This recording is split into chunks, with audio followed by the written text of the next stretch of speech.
Uragan Rupiah mempersembahkan. Meskipun tahun baru 2024 setiap orang memiliki resolusi masing-masing termasuk dalam hal keuangan. Terdapat sederet tips pengelola keuangan pada 2024 agar tidak bocor. Mengutip dari The National News pada tanggal 1 bulan 1 2024, yaitu hari Senin, yang mengatakan meskipun hanya menerapkan satu atau dua resolusi, tapi pola pikir keuangan yang tepat dapat membantu seseorang memulai keuangan dengan baik pada 2024. Anda akan mendapat kendali finansial yang lebih baik dan mengurangi tekanan finansial, sehingga terkontribusi terhadap kebijakan mental dan finansial Anda secara menyeluruh.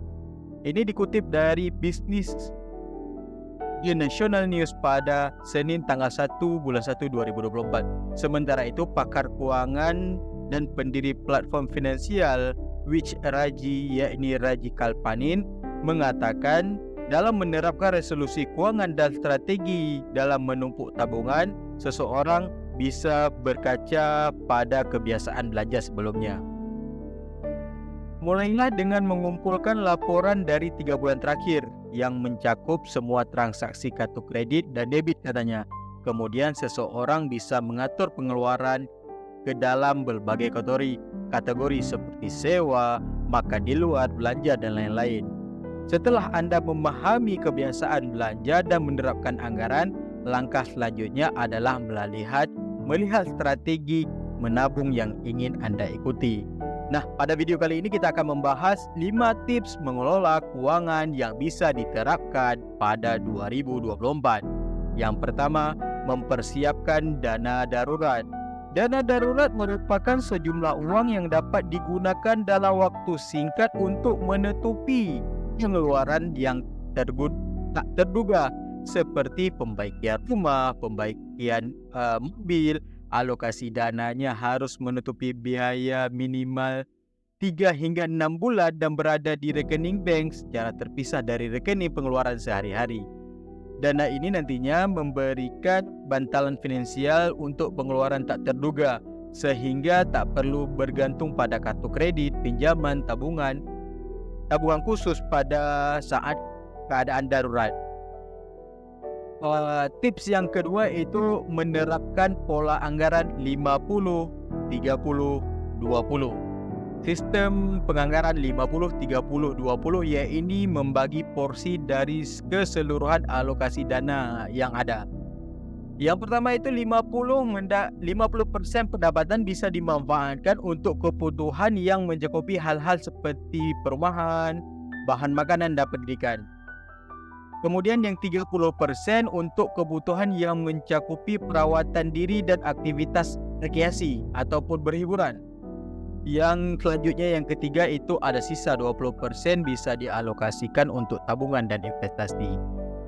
Nah, selanjutnya yang poin nomor 3 daripada 5 tips, penggunaan layanan transfer otomatis untuk tabungan. Sejumlah lembaga jasa keuangan menyediakan layanan transfer otomatis. Layanan ini bisa mempermudahkan menabung secara teratur dan pastinya tidak lupa menabung setiap bulannya. Yang keempat, mempunyai rekening tabungan khusus dan berbunga tinggi. Mempertimbangkan untuk memiliki setidaknya 2 rekening tambahan di samping rekening yang menjadi pendapatan utama. Kemudian carilah produk tambahan yang bunganya tinggi agar dapat meningkatkan pertumbuhan tabungan secara signifikan. Selanjutnya yang kelima, yaitu yang terakhir, tetaplah tujuan finansial. Tetapkan sejumlah target yang ingin dicapai dalam mengelola keuangan, misalnya kepemilikan properti tertentu, dan menerapkan tujuan keuangan agar memotivasikan diri untuk menabung secara teratur. Nah, inilah merupakan 5 tips tabungan yang tidak akan bocor di tahun 2024. Semoga video ini bermanfaat, menjadi inovasi dan motivasi kepada rekan-rekan yang ingin maju 1, 2, 3 langkah ke hadapan. Nah, semoga ini bisa menjadi motivasi kepada pemula-pemula juga ya. Selamat mencoba, sampai jumpa di video berikutnya. Jangan lupa di like, subscribe, dan share video ini ya. Terima kasih.